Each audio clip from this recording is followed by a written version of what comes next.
مساوات انسانیہ ہے.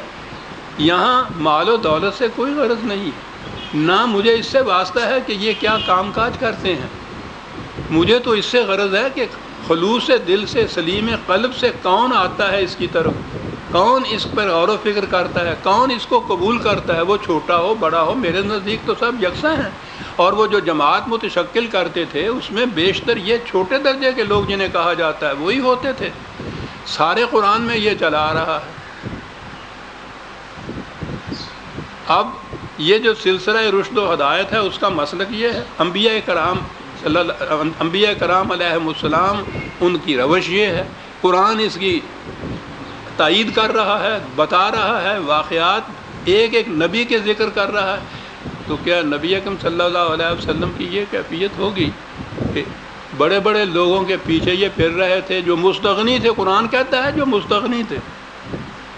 اور اگر ایک خلوص قلب کہتا ہے کہ جا کا یسعا و ہوا یخشا، لپک کر تیری طرف آ رہا ہے، سلیم قلب سے، خلوص دل سے آ رہا ہے، تو آپ اس کو دھتکار رہے ہیں، تیوری ڈال رہے ہیں ماتھے پہ. شکن پڑ گئی ہے کہ یہ کیوں آ گیا اور ان کے پیچھے. پہلی چیز یہ کہ یہ سوچیے تو صحیح کہ سارا سلسلہ جو قرآن نے رشد و ہدایت اور انبیاء کرام کی تلقین و تعلیم کا بتایا، یہ اس کے خلاف جا رہی ہے.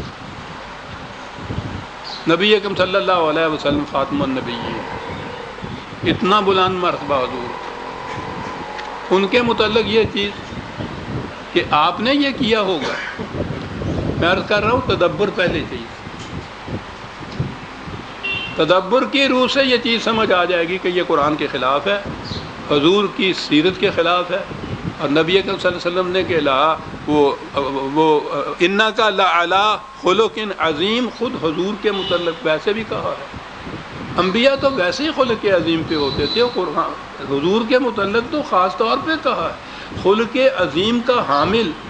تو اس کی کیفیت یہ ہو کہ ایک اس طرح سے خلوص قلب سے لپک کر آنے والا، اس کے آنے پر اس قدر چیمہ جبی ہو جائیں گے، آپ منہ بسور دوں گے، بے اتنائی برس لیں گے، معاذ اللہ.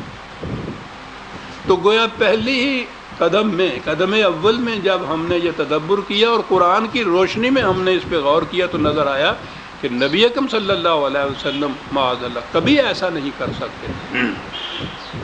پہلی چیز یہ آ گئی ہمارے سامنے، تدبر. اب ہم نے دیکھنا یہ ہے کہ پھر یہ واقعہ ہے کیا. حضور نہیں ہے تو پھر کون ہے؟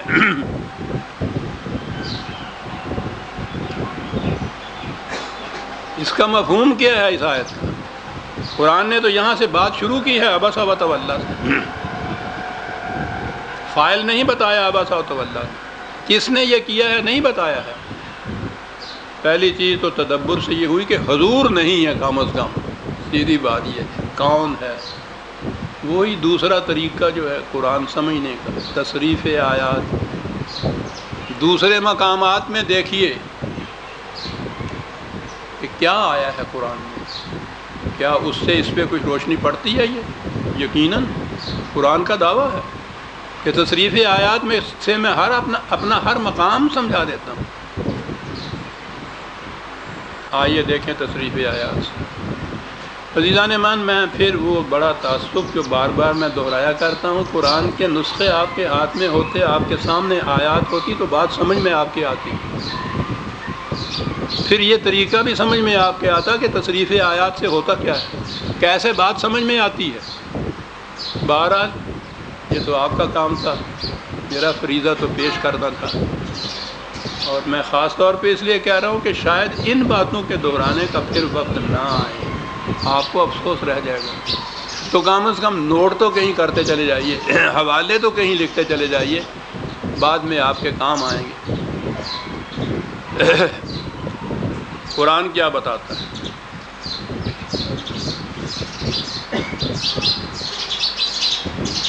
ابھی سورہ مدثر تھی یا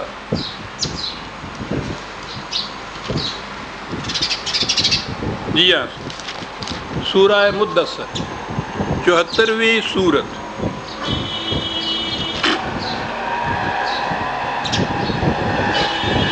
یہ دور کی بات نہیں ہے، میرا خیال ہے 2-1 مہینے ہی ہوئے ہیں کہ سورہ مدثر ہمارے سامنے آ گئی تھی۔ اس میں خاص طور پہ قرآن نے یہ بتایا تھا، پہلے تو قرآن نے متعدد مقامات میں یہ بتایا ہے کہ یہ قریش کے بڑے بڑے سردار، بڑے بڑے نمائندہ آتے تھے آپ کے پاس، بحث و تمہیس بھی ہوتی تھی۔ قرآن نے یہ بھی بتایا ہے کہ وہ مفاہمت کے لیے بھی تیار ہوتے تھے، بلکہ حضور کو آمادہ کرتے تھے مفاہمت کے لیے۔ قرآن میں یہ چیزیں موجود ہیں، کمپرومائز کے لیے تیار، وہ حضور کو آمادہ کرتے تھے۔ اور قرآن میں ہے کہ نبی اکرم صلی اللہ علیہ وسلم ان کو دو ٹوک جواب دے دیتے کہ حق کسی کے ساتھ کمپرومائز نہیں کر سکتا، باطل مفاہمت کر سکتا ہے، حق مفاہمت نہیں کر سکتا۔ میں اس قسم کی کوئی شرط ماننے کے لیے تیار نہیں ہوں تمہارے۔ اب ہم دیکھیں گے کہ قرآن میں یہ ہے کہ یہ بڑے بڑے آتے تھے، اور سورہ مدثر جو میں آپ کے سامنے پیش کر رہا ہوں اس میں تو خاص طور پہ ہے وَذَرْنِي وَمَنْ خَلَقْتُ وَحِيدًا وَجَعَلْتُ لَهُ مَالًا مَمْدُودًا وَبَنِينَ شَهُودًا وَمَهَّدتُ لَهُ تَمْهِيدًا ثُمَّ يَطْمَعُ أَنْ أَزِيدَ كَلَّا۔ یہ جو سردار آیا ہے آج، نمائندہ آیا ہے قریش کا، انہوں نے پھر کوئی نمائندہ بھیجا ہے، کیا کیفیت ہے اس کی؟ بڑا مال دولت اس کے پاس، بہت بڑا جتھا اور قبیلہ اس کے پاس، قریش کا نمائندہ، نسبی اور نسلی تفاخر میں انتہا پر پہنچے ہو یہ لوگ۔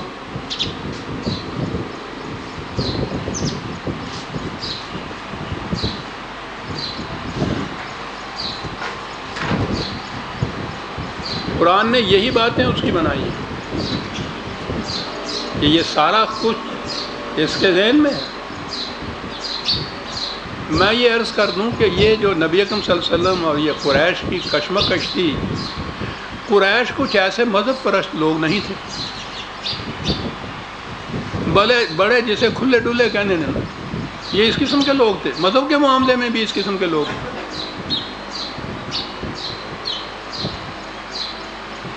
یہ مسئلہ کیا تھا کہ جو 13 سال مکے کی زندگی میں، مدینے کی زندگی میں 6-7 سال مسلسل لڑائیاں، مسلسل جنگ، یہ کشمکش کیا تھی ایسی کہ جی یہ آپ مسلمان، ان کو بت پرستی سے منع کیا تھا۔ خود ان کے ہاں بتوں کی کیا کیفیت تھی وہ میں کسی دوسرے کو سناؤں گا، کئی دفعہ سنا بھی چکا ہوں۔ ان کا ایک سردار تھا نا، اس کے باپ کو کسی نے قتل کر دیا، تو وہ ان باتوں کے پوچھنے کے لیے بتوں کے پاس آیا کرتے تھے، اور طریقہ یہ تھا، وہ پجاری تیر چلاتے تھے 3، وہ ایک کے اوپر نہ لکھا ہوتا تھا، ایک پہ ہاں لکھا ہوتا تھا، تو اگر 2 تیر ہاں والے آ جائیں تو پھر ہوتا تھا کہ ٹھیک ہے جو تم چاہتے ہو کرو، نہ والے ہو جائیں تو روک دیا جاتا تھا۔ اب وہاں آیا اور وہاں اس بت سے پوچھ کے تیر چلائے، نہ نکلی، دوسرے پہ بھی نہ نکلی، تیسرے پہ بھی نہ نکلی، تو ترکش تیروں کا لے کے مٹھا دبا مارا اس کے منہ پہ، تیری ایسی کی تیسی، تیرے باپ کو قتل کر دیتا تو پھر میں دیکھتا تو کس طرح سے نہ کہتا، کرتا رہو نہ، میں تو قتل بدل لوں گا۔ یہ تھی ان کی حالت۔ وہ تو اپنے معبودوں کو بھی نہیں چھوڑتے تھے، مذہب پرست نہیں تھے۔ بات کیا تھی؟ بات وہی ہے جو اقبال نے نوحہ ابو جہل لکھی۔ سب سے بڑی چیز جو نسلی تفاخر تھا قریش کے اندر، پہلے تو پورے عربوں کے اندر، کہ غیر عرب کو وہ کہتے ہی عجم تھے، گنگے ہیں یہ، پہلی چیز تو یہی کاٹ گئی۔ یہ جو رنگ کا مسئلہ جو تھا، ذرا سا بھی کسی کا، وہ جو آج کل بھی بڑا زور ہے پیرتھیر جسے کہتے ہیں، ذرا سی سیاہ رنگت ہوئی تو انہوں نے کھٹک کے پھینک دی۔ اپنے ہاں عربوں کے ہاں قریش سے دوسرے قبیلے جو تھے، ان قبائل کو بھی اپنے سے پست جانتے تھے، اپنے برابر نہیں جانتے تھے۔ ان کی نسلی تفاخر کی یہ کیفیت تھی کہ بدر کے میدان میں جب وہ آئے ہیں لڑنے کے لیے، ایک لڑائی ان میں ایسی ہوتی تھی جس میں ایک آدمی آتا تھا دونوں طرف سے، اور وہ دونوں لڑتے تھے، ادھر سے قریش کی طرف سے ایک آیا، ادھر سے ایک انصار میں سے ایک کیا، مدینے کے انصار